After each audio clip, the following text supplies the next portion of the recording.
Neste vídeo iremos dar a conhecer um roteiro turístico de uma das mais belas ilhas de Portugal, a Ilha de São Miguel nos Açores, entre os dias 11 a 13 de dezembro. Antes da viagem, ainda em Évora, realizamos o web check-in no site da Companhia Aérea SATA, a qual será a companhia onde iremos voar.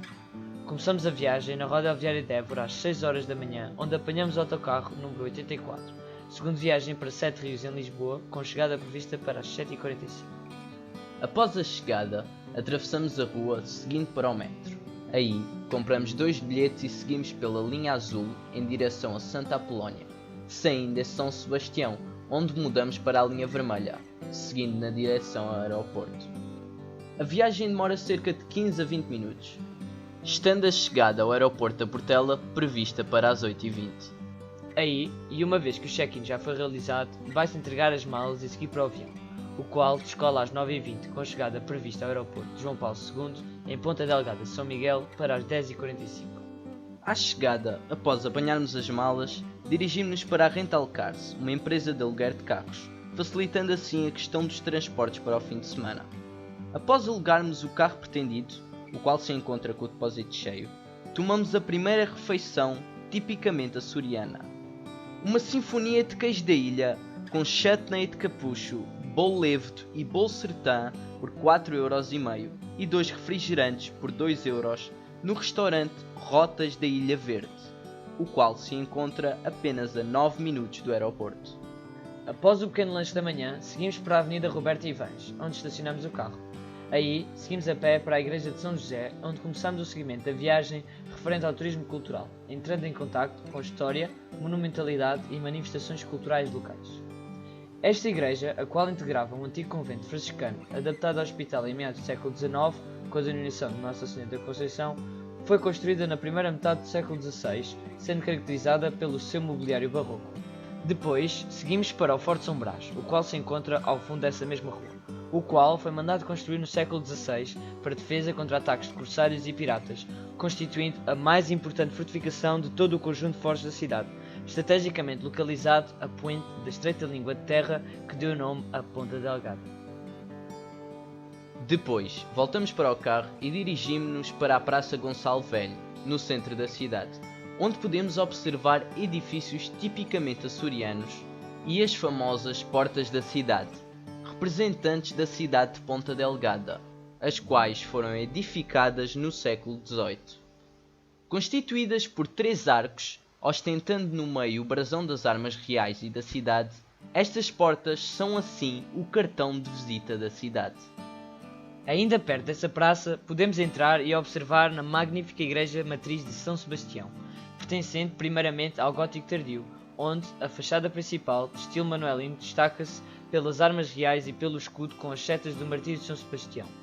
Na fachada sul estão 2 bustos identificados como sendo Dom João III e de Dona Catarina. Após estas visitas a monumentos históricos de Ponta Delgada, seguimos para um supermercado local onde compramos algumas águas minerais naturais para o fim de semana, uma vez que iremos realizar diversas tours e caminhadas e no avião não é permitida a entrada a líquidos. Como queremos aproveitar a tarde o melhor possível, decidimos ir almoçar ao restaurante A Tasca em Ponta Delgada, um dos restaurantes melhor avaliados nos Açores, fazendo assim um pouco de turismo gastronómico, experimentando o prato da casa, favas com entrecosto, acompanhada com uma sagria caseira. Queremos dar um bom tempo para aproveitar o almoço, então achamos que 1 hora para a refeição será suficiente. Depois de almoço, continuamos para a Gruta do Carvão, de carro, a cerca de 7 minutos de onde tínhamos estacionado. Trata-se de uma gruta de origem vulcânica existente na região de São Miguel, conhecida geologicamente como Complexo Vulcânico dos Picos. É uma área de vulcanismo fissural, geologicamente recente, formada por cerca de 200 cones de escórias e por escadas lávicas de natureza basáltica. Como não poderia deixar de ser, iremos visitar o jardim do Palácio de Santana. Apesar do mesmo se encontrar fechado, os seus jardins estão de portas abertas e achamos que será uma boa experiência apreciar este tipo de arquitetura do período áureo da Laranja, sede da Presidência do Governo desde 1980. Como ainda teremos as malas no porta-bagagens, o melhor é aproveitarmos este curto espaço de tempo para irmos até ao hotel onde iremos ficar, chamado de Casa das Calhetas, que se encontra dentro do turismo de habitação, pois é um palacete. Situada na costa norte da ilha de São Miguel, a Casa das Calhetas, do século XVIII, providencia acomodações pitorescas junto ao mar. Esta propriedade açoriana dispõe de um verdejante jardim secular e apresenta vistas para as montanhas da Lagoa do Fogo. Daí, seguimos para a Quinta do Freio, onde iremos realizar uma linda viagem a cavalo pelas deslumbrantes paisagens do Pilar da Bretanha.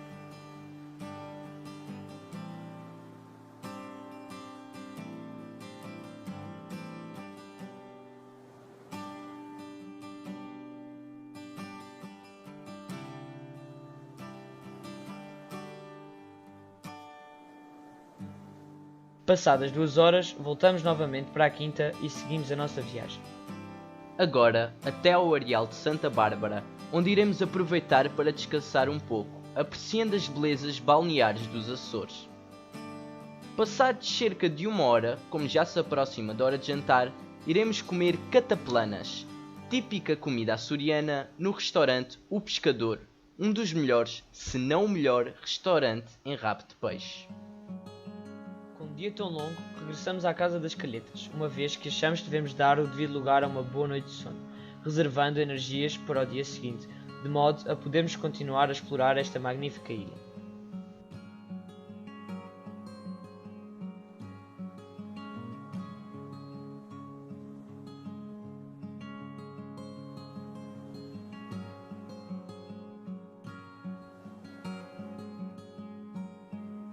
Para este segundo dia, temos a manhã programada com um circuito turístico por parte da Panasórica Tours, o qual inclui almoço.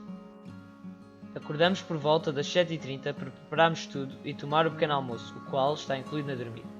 Seguimos às 8h30 para o Hotel Marina Atlântica em Ponta Delgada, que é o ponto de partida mais próximo da nossa localização, onde o transporte desta empresa nos irá apanhar pelas 9h20, começando a viagem às 9h30. Primeiramente, dirigimos-nos para o Pico do Carvão, atravessando o interior da ilha, podendo observar-se os diversos campos agrícolas e pastagens do famoso gado bovino açoriano. Este pico é uma elevação de origem vulcânica, localizado a 813 metros de altitude, oferecendo o seu miradouro uma ampla vista sobre as montanhas do maciço das 7 cidades e sobre o litoral norte e sul da ilha. De seguida, seguimos para a Freguesia das Capelas, situada no litoral norte da ilha, onde a atividade principal é a agricultura. Aí, visitamos a oficina Museu das Capelas, que é uma oficina de artesanato para o fabrico de flores artificiais em escamas de peixe, casca de cebola, alho e miolo de figueira. Esta vila foi um importante centro de caça ao cachalote, funcionando, no seu pequeno porto na primeira metade do século XX, uma armação baleeira, representando esta atividade uma importante fonte de rendimento. Por isso mesmo, dirigimos-nos ainda, já à saída, ao Mirador de Vigia das Baleias, onde podemos observar a bonita paisagem desta vila. Prosseguimos o roteiro, dirigindo-nos para a mata da Lagoa do Canário, caracterizada por florestas típicas da Macaronésia, onde, através de um trilho, chegamos à lagoa em si. Na volta da lagoa, passamos ainda pelo Mirador da Grota do Inferno, podendo-se observar a beleza natural desta região. Mais tarde, e já com vista para a Lagoa das 7 Cidades, temos o Mirador da Vista do Rei, derivando o seu nome do facto de o rei Dom Carlos e a rainha terem apreciado a vista da lagoa nesse mesmo local. Finalmente, chegamos à famosa Lagoa das 7 Cidades, ícone do arquipélago dos Açores, caracterizada pela água de uma tonalidade azulada, com o contraste de toda uma densa vegetação verde, concedendo uma beleza única. Desta lagoa surgem várias lendas, a mais poética das quais, os amores contrariados de uma princesa e de um pastor que, ao se encontrarem pela última vez, choraram tanto que as suas lágrimas formaram 2 lagoas. A azul, nascida do pranto dos belos olhos azuis da princesa, e a verde, do choro dos olhos verdes do apaixonado pastor.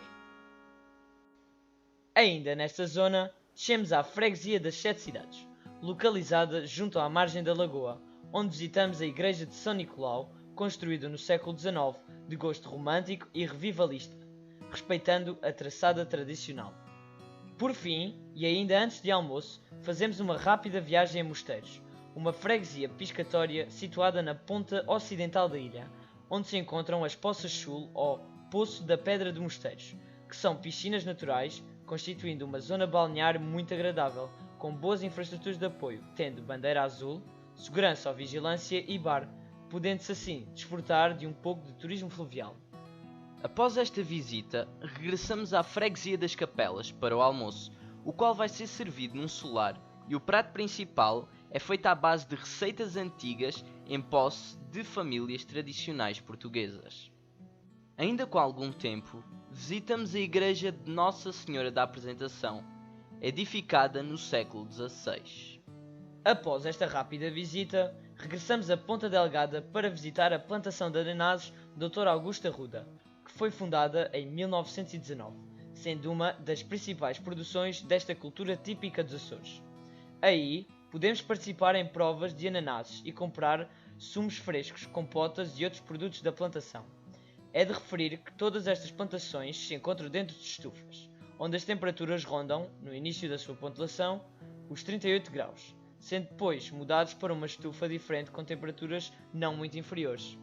Estando já novamente perto de Ponta Delgada, terminamos assim a nossa tour no local de partida, que é o Hotel Marina Atlântico, por volta das 5h30.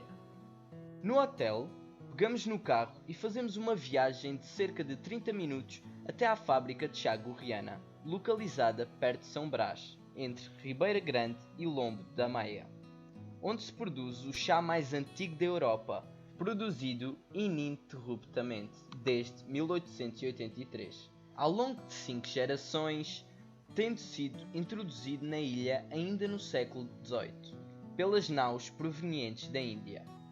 Este chá constitui uma forma de turismo ecológico, uma vez que é apreciado por ser um produto ecológico livre de pesticidas, herbicidas e fungicidas.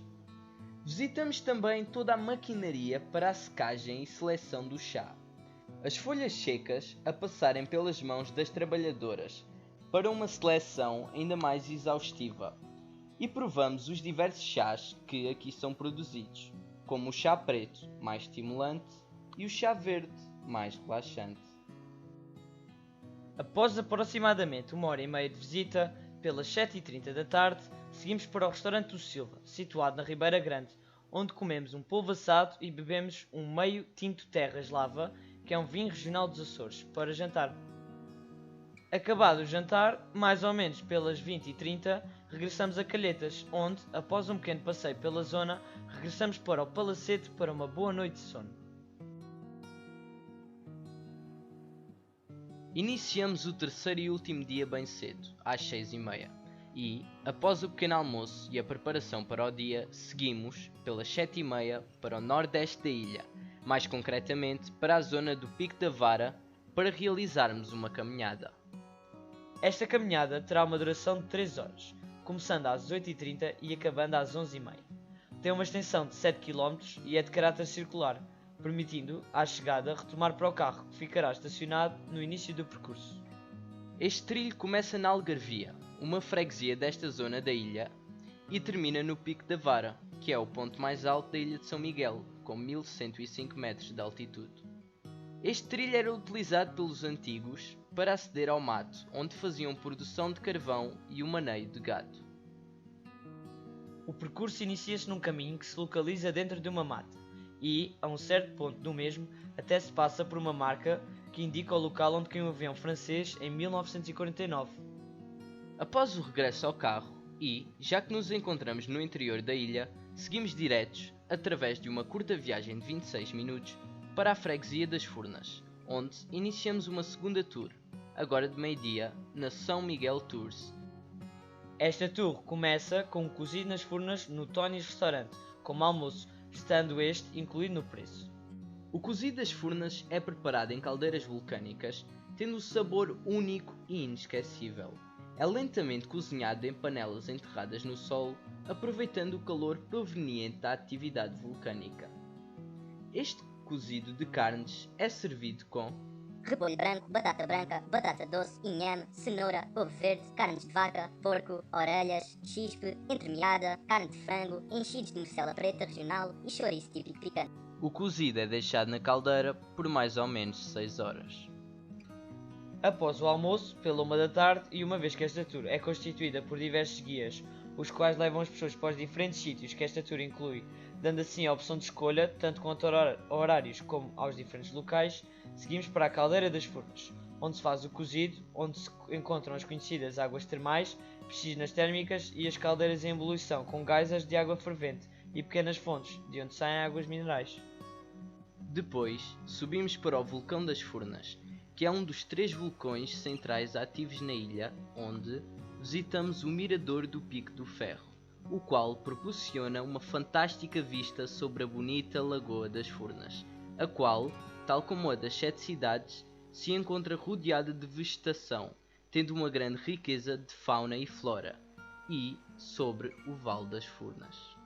Mais tarde, apanhamos o guia seguinte que se dirige para Vila Franca do Campo, no litoral sul da ilha, onde visitamos a ermida de Nossa Senhora da Paz, erguida possivelmente no século XVI e local de um milagre que, até aos dias de hoje, atrai todos os anos milhares de turistas. Daí, seguimos para o oeste, pelo litoral, até ao Mirador do Pisão, em Vila de Água de Pau, onde se pode observar o porto e a Baía da Caloura, à direita, e à esquerda a Praia de Água de Alto e o ilhéu de Vila Franca, oferecendo, novamente, uma bonita paisagem de São Miguel e, talvez, uma das menos conhecidas. Por fim, apanhamos um guia para o último destino da tour, o Jardim Botânico Terra Nostra, no concelho de Povoação, no sudeste da ilha. Este jardim, com mais de 200 anos e localizado numa cratera de um vulcão inativo, proporciona uma experiência única, tanto a nível de piscinas termais, bem como da beleza e diversidade de plantas e árvores. É a partir daí que seguimos novamente para a freguesia das Furnas, sendo deixados na residencial Valverde, onde apanhamos o nosso carro e seguimos para a Casa das Calhetas. Chegamos por volta das 5h40, arrumamos as bagagens e entregamos as chaves, seguindo viagem para o aeroporto em Ponta Delgada, sendo que, antes disso, enchemos o depósito do carro. Com tudo isto, chegamos ao aeroporto e entregamos o carro por volta das 7 horas. Fazemos o check-in, entregamos as malas e descolamos de Ponta Delgada às 21h05, com chegada prevista a Lisboa para a 00h05. Aí, dormimos na casa de um amigo e no dia seguinte viajamos novamente para Évora, apanhando o autocarro número 94, com partida de Lisboa às 10h30 da manhã e chegada prevista à rodoviária de Évora ao 12h15.